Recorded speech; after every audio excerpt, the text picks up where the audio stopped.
How are we? Thursday afternoon. The weekend is nearly upon us, and I hope we're subscribed and blessed. Definitely not stressed. I had a look on YouTube, and the video I put up on Tuesday got 2 views, and it is unlikely to receive any more views than 2. That's the way it works. And you might be thinking, God, that's not many, because it isn't. If I see a video on YouTube as I'm scrolling through and I see a video with 2 views, I go like, what's the point in that? What is the point in that? And there's every point. Yeah, you might be saying, what's the point in doing a video if it's only going to get 2 views or 2 people watching it? And there is every point, because at some point, if I keep doing them, I will get more than 2 views. Everyone does have to start somewhere. But the reason I do these videos is because it only takes one person to watch them and then think about their own life and make, it doesn't have to be a life-changing decision, but a decision to improve themselves. And it's worthwhile, isn't it? And the reason why I do them is because it doesn't require any planning or any real content creation, because all I'm doing is saying out loud the stuff that I'm thinking about every day anyway. At the minute, I'm driving a lot to and from work, about an hour and a half a day. So, there's only so much music and podcasts I can listen to. So just being able to say the noise out loud of what I'm feeling or going through really does help me. So it's almost a no-brainer. Why wouldn't I just press record on my phone and just say it out loud? And if that in turn helps 2 people, then great.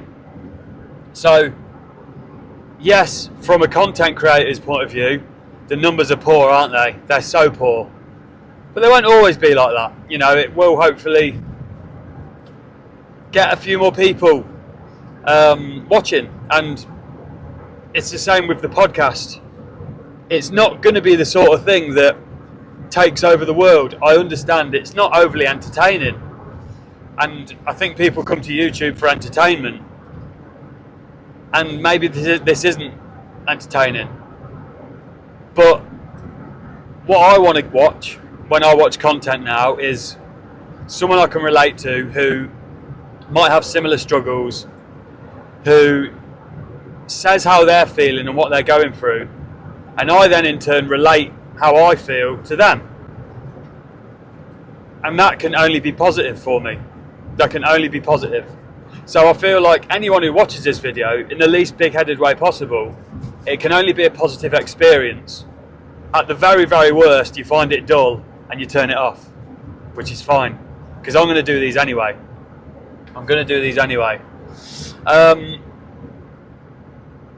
The moment that I stop doing these videos, or not the videos, because I might not always do these videos, but the moment I stop talking about these things and go within myself, that's sort of alarm bells for me, because what I've noticed is along the journey of trying to help, quite a few other people now, it tends to be the way that once you have an addiction and you overcome it, you sort of have a responsibility to pass that knowledge of what you've been through down to other people who you can see are exactly where you were a certain amount of time ago. That's just the way it works. That's why AA works so well, is there's this sort of hierarchy of, not hierarchy at all, although AA does have a bit of hierarchy, but this line that isn't time related, but once you are in that mess of oh God, I actually have a problem, I have an addiction,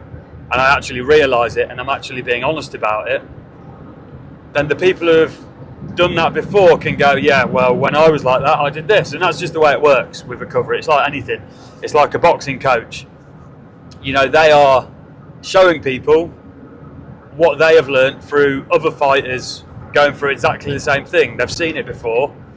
That's the way life works. That's the way apprenticeships work, isn't it? So that's just the nature of this. And what I have realised in my sort of mentoring, I guess, of, you know, a few people is if they go quiet, it means they're drinking again. That's just a fact. The minute they go quiet, that means they're drinking again or using, because as an addict, when you're not using, you do have to constantly think about it, talk about it, and there's no better person to talk about it to than someone who's been in your same shoes. So I now know that if someone goes quiet and stops messaging me for X amount of time, I know they're probably drinking again, which isn't like, you know, it might be fine. They might be happy doing that again. They might have found a balance and, you know, found real peace. Because abstinence isn't for everyone, is it? Some people can quit alcohol, but then at Christmas go, yeah, do you know what, I'm going to have a brandy with my mum, or whatever. Everyone is different in this. So, yeah, the minute I go quiet, however, and stop talking, things go south pretty quick. And that doesn't just relate to alcohol, that relates to mental health as well. If I am being quiet, my wife knows there's something up. If I'm saying, oh, I don't feel great today, I feel shit today, or today was stressful, can't be arsed with this today, I feel like having a beer today, but obviously I'm not going to. All of these things, she knows it's fine, that's just normal. But the minute I'm not saying anything and I'm just in my own world, that is the worst place for me to be. So, sort of brings me full circle as to why I'm doing it, because I'm doing all this anyway, I'm talking about this anyway. As I said, may as well press record, and that's it. Lastly, you're not allowed to do a video without talking about Louis Theroux Manosphere. And I'm like, do I bother? What is the point? But I just think that documentary is nothing more than 5 idiots just living their life the way that idiots do. And there's millions of different types of idiot, and them 4 or 5, however many it is, are just, they're just idiots with no intelligence. I know they might know how to crunch numbers, how to make money, that might make them clever, but really they're just not very intelligent people. Zero emotional intelligence, zero knowledge about themselves and the real world, in my opinion. And it isn't the sort of thing that makes me go, oh God, men are bad, oh, there's this problem. I'm like, that is just 4 idiots who are alive doing rubbish stuff. You could do a documentary on millions of people who you go like, yeah, he's an idiot. But I think the way the world is, people like to go, right, that's one camp of people. The sexist, toxic masculinity breeding man, that's a big set of people, and if you're on one side of that spectrum, there's no in between, you're either with them or against them. And I'm like, well, sort of agreed with like 2 things the ginger one said, the American man in the Lamborghini. I agreed with like 2 things he said, and then he just said mental things, and I was like, right, you're weird. And then old HS Tiki Toki, just completely thick, completely rubbish person. What's the point in talking about him? Let him do his thing.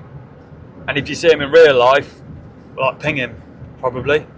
Anyway, I'll leave it there. That's Thursday for you. Friday tomorrow, which is exciting, isn't it? That's the work, the daily dirt. Have a good one.